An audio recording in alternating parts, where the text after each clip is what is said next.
नमस्कार, मैं हूं ए के कश्यप और इस वीडियो में बात करने जा रहे हैं ईपीएफओ से संबंधित ईपीएस 95 में जो पेंशन मिनिमम पेंशन की जो बात है इसको लेकर केंद्रीय मंत्री श्री मनसुख मांडविया के साथ मजदूर संघों का एक प्रतिनिधि मंडल मिला है और जो एक महत्वपूर्ण मांग को रखा है कि यहाँ पे जो न्यूनतम पेंशन की जो राशि है 1000 रुपया उसको बढ़ाकर 7500 रुपया किया जाए। तो इस संदर्भ में इस वीडियो में चर्चा करेंगे।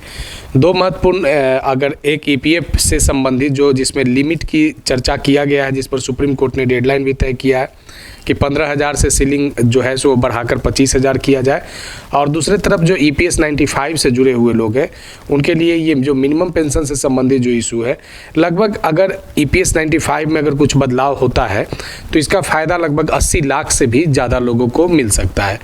आज इस वीडियो में इस विषय पर चर्चा करने जा रहे हैं कि बजट जो है 1 फरवरी को भारत सरकार पेश करेगा और उसमें क्या होगा कि लोगों को बजट से आशा है कि इस बार ईपीएस 95 में कुछ बजट में कुछ महत्वपूर्ण घोषणा हो सकते हैं। और इस घोषणा को इसलिए ज़्यादा बल मिल रहा है क्योंकि जो मजदूर संघ है वह श्रम मंत्री जो है मनसुख मांडविया साहब, उनसे इन लोगों ने मांग रखा है।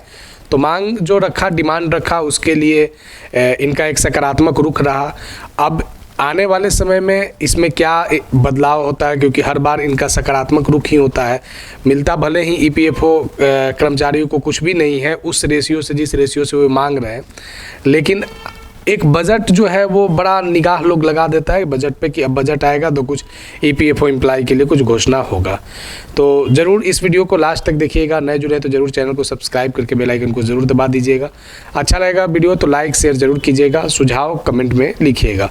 देखिए यहाँ पे यहाँ आप देख सकते हैं कि जो केंद्रीय श्रम रोजगार मंत्री है मनसुख मांडविया, इनसे भारतीय मजदूर संघ का एक उच्च स्तरीय प्रतिनिधि मंडल मुलाकात किया है।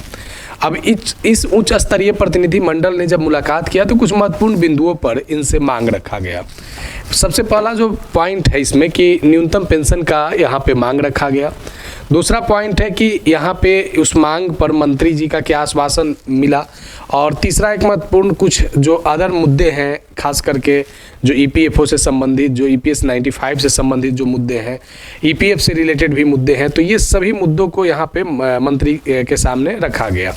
उच्च पेंशन पर कार्रवाई को लेकर भी यहाँ पे एक पॉइंट को रखा गया।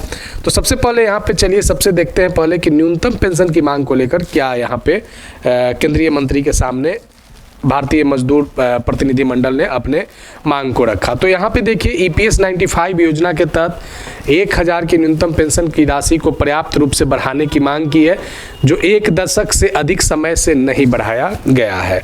तो ये सबसे महत्वपूर्ण मांग रहा न्यूनतम पेंशन की मांग को लेकर। दूसरा यहाँ पे देखिए, इस पर जो केंद्रीय मंत्री डॉक्टर मांडविया ने संघ को आश्वासन दिया कि सरकार उनके द्वारा उठाए गए मुद्दे को, विशेषकर न्यूनतम पेंशन बढ़ाने की मांग पर सक्रिय रूप से विचार करेगा।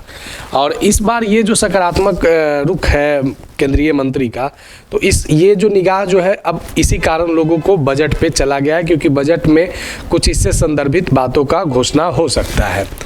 अन्य मुद्दों में जो चर्चा किया गया उसमें ईपीएफ से रिलेटेड बातें चर्चा किया गया, ईएसआई से, और जो कॉन्ट्रैक्ट लेबर हैं समान काम समान वेतन की सुनिश्चित करने की बात किया गया। बोनस की गणना की सीमा की चर्चा यहाँ पे किए गए।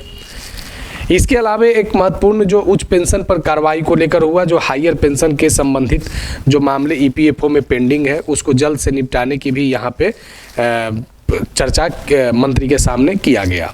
अब ये चर्चाओं से और केंद्रीय मंत्री के जो सकारात्मक रुख है उससे ये आशा है कि सरकार बजट 2026 से पहले श्रम सुधारों में पेंशन भोगियों के कल्याण के संबंधित मांगों पर विचार कर सकती है।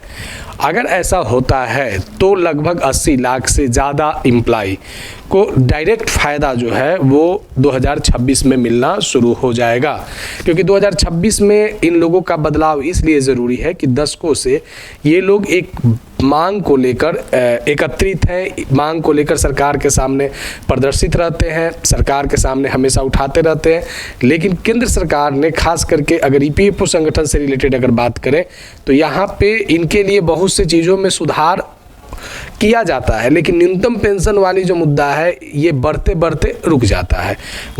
मतलब व्यवहारिकता में ये बढ़ोतरी आपको ऐसा फील होगा कि अब इन लोगों का बेहतर होगा, लेकिन जब इस धरातल पे बात आती है कि कब से इसका फ़ायदा मिलेगा या कब इन लोगों का बढ़ेगा, तो वहाँ पे आके ये चीज़ जो है वो एकदम बिल्कुल सन्नाटा हो जाता है और फिर वही स्थिति में जो स्थिति में पहले से है उसी स्थिति में रह जाते हैं। फिर 2-4-6 महीने के बाद इनके मुद्दे ज्वलंत होते हैं और फिर मसला उठता है और लगता है कि अब कुछ अच्छा होगा। ये कंटिन्यू इन लोगों का दशकों से इस तरीके की प्रक्रियाएं चलते रह रहे हैं, लेकिन इस बार केंद्र सरकार हो सकता है कुछ इन लोगों के लिए बेहतर करे। आने वाले समय में अगर ईपीएफओ से रिलेटेड कुछ महत्वपूर्ण अगर जानकारियाँ आते हैं तो ज़रूर आपके सामने साझा करेंगे। अगर नए जुड़े हैं तो ज़रूर चैनल को सब्सक्राइब करके बेल आइकन को दबा दीजिएगा। वीडियो अच्छा लगा है तो लाइक शेयर ज़रूर कीजिएगा। अगर कोई सुझाव है तो आप कमेंट में लिखिएगा। मिलेंगे आगे नेक्स्ट वीडियो नेक्स्ट टॉपिक में।